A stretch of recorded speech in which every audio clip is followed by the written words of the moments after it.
वैशाली के पुरुषों की आम्रपाली के साथ होली खेलने की मांग सुनकर क्या निर्णय लेंगे वैशाली के राजा।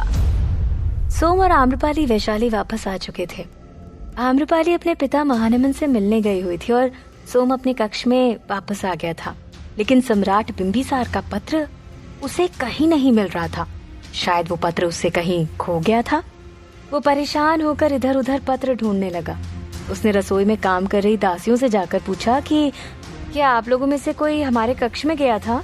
तो उन दासियों ने कहा, नहीं, हम लोगों में से कोई भी तुम्हारे कक्ष में नहीं गया था, लेकिन होली के लिए एक दासी को सभी जगह की सफाई करने की जिम्मेदारी दी गई थी।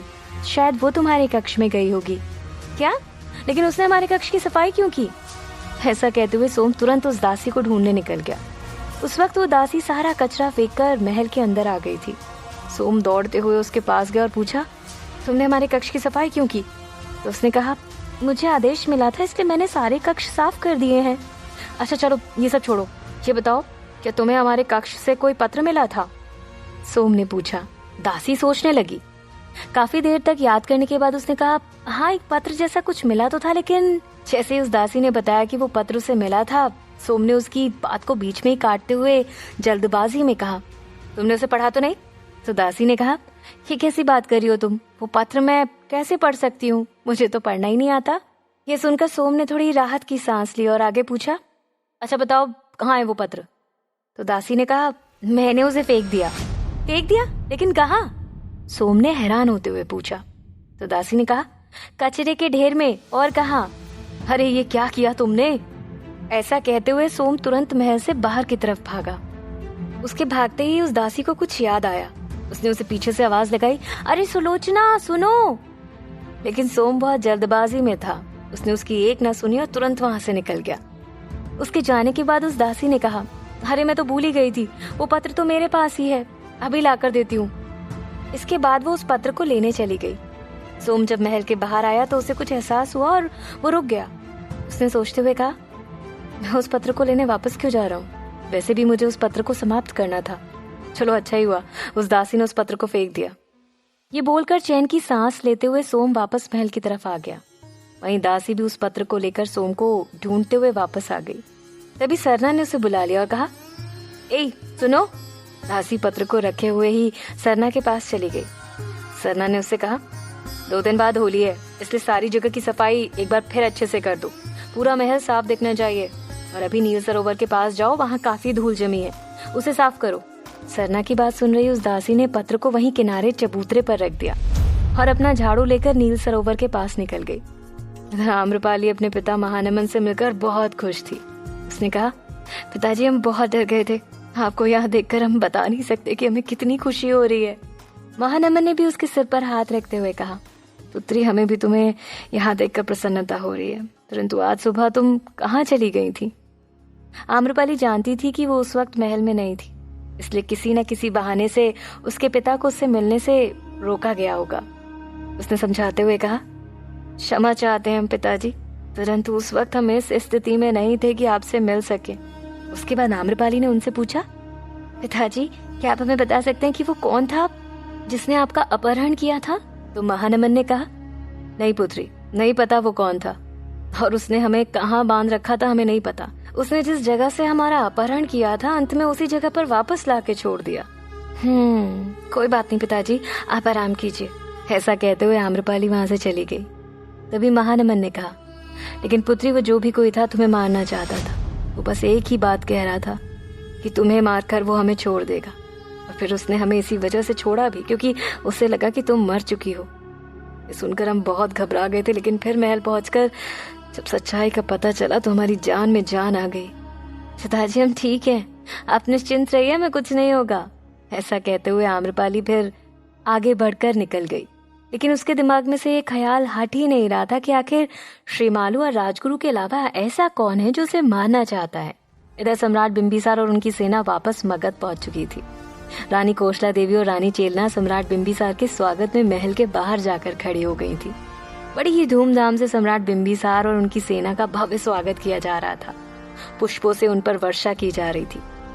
रानी कोशला देवी ने रानी चेलना से जानबूझकर कहा, ये सब हमारी पूजा का प्रताप है। भगवान से हमने मन्नत मांगी थी और देखिए, सम्राट बिंबिसार बिना युद्ध लड़े ही जीत गए। रानी चेला ने अपनी भौहें चढ़ाते हुए कोष्टा देवी की तरफ देखा और कहा, क्या बात है, आप पूजा कब से करने लगी? ये सुनकर कोष्टा देवी का मुंह बन गया। वो रानी चेलना को नजरअंदाज करते हुए सम्राट के पास गई। दोनों रानियों के हाथ में एक बड़ी सी थाल थी जिसमें दीपक, पुष्प और तिलक के लिए चंदन रखा हुआ था। सबसे पहले रानी कोष्टा देवी ने सम्राट का तिलक करते हुए उनकी आरती उतारी और कहा, सम्राट, हमने कहा था ना, कुल देवी के मंदिर में जाकर उनके दर्शन करने से आप ये युद्ध अवश्य जीत जाएंगे। और देखिए इसका प्रतिफल कि कुल देवी ने हमारी सुन ली। तभी रानी चेला ने सम्राट का तिलक किया और कहा, बधाई हो सम्राट, हर बार की तरह इस बार भी आप ये युद्ध जीत गए। सम्राट ने मुस्कुराते हुए उन दोनों रानियों का जवाब दिया और कहा, आप दोनों को भी बहुत बहुत बधाई। तिलक होने के बाद सम्राट महल के अंदर आ गए। सम्राट ने आते के साथ साथ सबसे पहले सभा बुलवाई जहां दोनों रानियां भी मौजूद थीं। सभा की शुरुआत करते हुए सम्राट बिंबिसार महामंत्री जी से कहते हैं, महामंत्री जी, मगध साम्राज्य के अधीन जितने भी राजा हैं उन सभी को मगध में उपस्थित होने का आमंत्रण दे दीजिए। इसके बाद सम्राट ने पूरी सभा को संबोधित करते हुए कहा, हम कुछ दिनों के लिए मगध से बाहर जा रहे हैं, लेकिन इसका तात्पर्य ये नहीं कि हमारी दृष्टि मगध पर नहीं है। यदि हमें ज्ञात हुआ कि हमारी अनुपस्थिति में मगध को हानि पहुंचाने की चेष्टा की गई है तो उस व्यक्ति को मृत्यु दंड दिया जाएगा।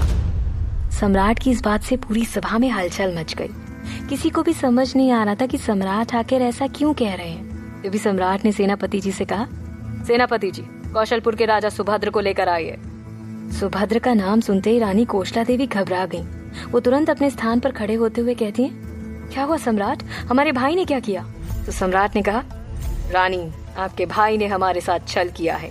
हमारे साथ ही नहीं बल्कि पूरे मगध साम्राज्य के साथ उन्होंने विश्वासघात किया है। ये सुनकर रानी कोष्टा देवी के पैरों तले जमीन खिसक गई। जहाँ थोड़ी देर पहले वो सम्राट के साथ अपने आगे के जीवन का स्वप्न देख रही थी, वहीं अब सम्राट उनके भाई का जीवन समाप्त करने वाले थे। इधर आम्रपाली के महल में आम्रपाली ये जानने की कोशिश कर रही थी कि आखिर वो इंसान कौन था जो उसे मारना चाहता था। सरना और वो दोनों ही इस बारे में गहराई से सोच रहे थे। तभी आम्रपाली ने सरना से कहा, सरना, जिसने भी हमारे पिता का अपहरण किया है उसे हमारे पल पल की खबर थी, वरना उसे कैसे पता चलता कि हमारे पिता कहाँ पर हैं? आप उचित कह रही हैं देवी, अवश्य महल में कोई है जो हम पर हर पल नजर रख रहा है। और यदि वो आपको मारना चाहता है तो आपको जीवित देखकर वो एक बार फिर आपको मारने की कोशिश करेगा। आम्रपाली ने कहा, भले ही सोम ने उसे मूर्ख बना दिया हो, लेकिन हमें पूरा यकीन है कि वो दोबारा महल आएगा और इस बार वो जो कुछ भी करेगा वो और भी ज्यादा घातक होगा। हमें हर पल चौकन्ना रहने की आवश्यकता है। तो सरना ने कहा, निश्चिंत रहिए देवी, यदि वो महल में ही रहता है तो इस बार हमारी नजरों से नहीं बच पाएगा। तभी सरना को किसी चीज का ख्याल आया। वो आम्रपाली से कहती है, देवी, यदि आप हमें आज्ञा दें तो क्या हम युवराज स्वर्णसेन की सहायता ले सकते हैं? तो आम्रपाली ने मुस्कुराते हुए कहा, अवश्य, युवराज स्वर्णसेन एक बहुत अच्छे इंसान है, वो हमारी सहायता अवश्य करेंगे। इसके बाद सरना तुरंत आम्रपाली के कक्ष से बाहर निकल जाती है। वो जा रही थी कि तभी सामने से उसे सोम आते हुए दिखाई देता है। वो आम्रपाली के कक्ष की तरफ ही आ रहा था। उसके हाथ में एक थाल थी जिसमें आम्रपाली के लिए कुछ व्यंजन रखे थे। सोम को देखकर सरना के चेहरे पर मुस्कान आ गई। ये पहली बार था जब सरना सोम के लिए मुस्कुरा रही थी। वो उसके पास आई और साधारण आवाज में कहा, धन्यवाद सोम, तुमने देवी आम्रपाली के प्राण बचाए, अन्यथा इस बार तो हम बुरी तरह से घबरा गए थे। सरना को इस तरह विनम्र होकर बात करते देख सोम को थोड़ी हैरानी हुई, लेकिन वो खुश होते हुए कहता है, इसमें धन्यवाद कैसा, हमने कहा ना आम्रपाली जी हमारा परिवार है, भला हम उन्हें संकट में अकेले कैसे छोड़ सकते थे? नहीं, ऐसी बात नहीं है सोम। इससे पहले भानु प्रताप जी ने देवी आम्रपाली की कई बार रक्षा की है, लेकिन इस बार हमें भी नहीं पता था कि हम उन्हें कहाँ ढूंढेंगे। भानु प्रताप का नाम सुनते ही सोम का चेहरा उतर गया और वो बिना कुछ बोले वहाँ से चुपचाप चला गया। सरना को सोम का ये व्यवहार थोड़ा सा अजीब लगा, लेकिन वो युवराज स्वर्णसेन से मिलने जा रही थी, इसलिए वो आगे बढ़ गई। इसी बीच वैशाली के कुछ पुरुष अपने प्रमुख के साथ राजा से मिलने के लिए आए। राजा अभी सभा में थे और हर रोज की तरह आम लोगों की समस्याएं सुन रहे थे। तभी पुरुषों के प्रमुख ने उठते हुए कहा, महाराज की जय हो। महाराज, इस बार जो समस्या हम लेकर आए हैं वो सिर्फ हमारी नहीं बल्कि वैशाली के सभी पुरुषों की है। तो महाराज ने कहा, बताइए, ऐसी कौन सी समस्या है जो एक साथ वैशाली के पुरुषों के ऊपर आ पड़ी? प्रमुख ने कहा, महाराज, इस बार सभी पुरुष होली का पर्व हमारी नगर वधू देवी आम्रपाली के साथ मनाना चाहते हैं। ये सुनकर महाराज के साथ साथ सभी मंत्रीगण भी अचंभित हो उठे। महाराज ने अपनी आवाज कड़क करते हुए कहा, आपको पता भी है आप किस बारे में बात कर रहे हैं? तभी एक दूसरा आदमी उठते हुए सामने आया और कहा, क्षमा चाहते हैं महाराज, लेकिन आप ही बताइए, जब से देवी आम्रपाली नगरवधू बनी है, हम में से किसे उनसे भेंट करने का अवसर मिला है? उस आदमी का सवाल सुनकर महाराज चुप हो गए, लेकिन ये सत्य था। आम्रपाली के नगरवधू बनने के बाद वैशाली का कोई भी पुरुष उससे मिलना तो दूर, उससे बात तक नहीं कर पाया था। तो महाराज ने कहा, लेकिन इस बार आप सभी के कर भी तो माफ कर दिए गए हैं। तो अगले ही पल एक और आदमी उठकर सामने आया और कहा, कर माफ कर दिए गए हैं तो क्या हमें देवी आम्रपाली से मिलने नहीं दिया जाएगा? महाराज, वो वैशाली की नगरवधू है, इसका मतलब हम सभी की नगरवधू हैं। हम सबका उन पर अधिकार है। महाराज, जिस दिन आपने नगरवधू की प्रथा चलाई थी, आपने पूरे वैशाली के सामने ये घोषणा की थी कि नगरवधू पूरे नगर की वधू कहलाएगी। तो अब ऐसा क्या हुआ जो हम अपनी वधू से नहीं मिल सकते? वैशाली के राजा के पास इन प्रश्नों का कोई भी उत्तर नहीं था, क्योंकि वो वचनबद्ध थे। पिछली बार कुशीनगर के राजा से मिलने के लिए आम्रपाली मान गई थी, लेकिन आज वैशाली के पुरुष उसके साथ होली खेलने की बात कर रहे थे, जो कि असंभव था। राजा शांत थे और इन्हीं बातों को लेकर चिंतन कर रहे थे। तभी एक ने कहा, महाराज, आपको जितने उपहार लेने हैं हमसे ले लीजिए, लेकिन इस बार की होली हम नगरवधू को रंग लगाकर ही शुरू करेंगे, अन्यथा ना हम होली खेलेंगे और ना ही किसी को खेलने देंगे। उन लोगों की मांग सुनकर महाराज दुविधा में पड़ गए थे। उन्होंने कहा, ये आप क्या कह रहे हैं? हमें आप लोगों से कोई उपहार नहीं चाहिए, लेकिन देवी आम्रपाली से भी आप लोग नहीं मिल सकते। महाराज के मुख से ना सुनकर दो आदमी भड़क उठे और चिल्लाते हुए कहते हैं, महाराज, आप ऐसा नहीं कर सकते। यदि नगरवधू हमारे किसी काम की नहीं तो देवी आम्रपाली को नगरवधू बनाकर ही क्यों रखा है? उसको नगरवधू बनाने का क्या मतलब? फिर खत्म कर दीजिए इस पदवी को। कम से कम आम्रपाली नगर में रहेगी तो हम उसे अपनी वधू बनाकर तो रख सकेंगे। तो दूसरे ने कहा, ठीक है महाराज, यदि आपका यही निर्णय है तो हमने भी ठान लिया है कि इस बार की होली देवी आम्रपाली के साथ, अन्यथा वैशाली में होली नहीं खेली जाएगी। जैसे ही उन लोगों ने ये कहा, महामंत्री जी उन सब पर भड़कते हुए कहते हैं, शांत हो जाइए आप सभी। भूलिए मत कि आप किसके सामने खड़े हैं। यहाँ अपनी समस्या लेकर आए हो तो शांति से बात करो, अन्यथा अभी बंदी बनाकर कारागार में डाल दिए जाओगे। तभी उन पुरुषों के प्रमुख ने उन सबको शांत कराते हुए कहा, तुम सब शांत हो जाओ, महाराज को वक्त दो, वो अवश्य ही हमें हमारी नगरवधू से मिलने देंगे। हमें उन्हें इस विषय पर निर्णय लेने का वक्त देना चाहिए। उसका जवाब देते हुए एक आदमी ने कहा, महाराज को सोचने का वक्त चाहिए तो हम उन्हें वक्त देने के लिए तैयार हैं, लेकिन महाराज इस तरह से मना ना करें। हमें हमारी नगरवधू से मिलने की हार्दिक इच्छा है और इस बार की होली हम उन्हीं के साथ खेलेंगे।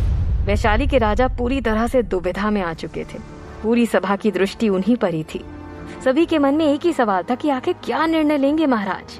कुछ देर तक गहराई से सोचने के बाद उन्होंने कहा, कल होलिका दहन से पूर्व हम सभी को अपना निर्णय सुना देंगे, तब तक के लिए सभा समाप्त की जाती है। इतना कहकर महाराज अपना सिंहासन छोड़कर वहाँ से चले गए। आखिर क्या निर्णय लेंगे वैशाली के राजा? अपने भाई को मृत्यु दंड मिलता हुआ देखकर क्या रानी कौशला देवी सम्राट बिंबिसार के विरुद्ध खड़ी हो जाएंगी?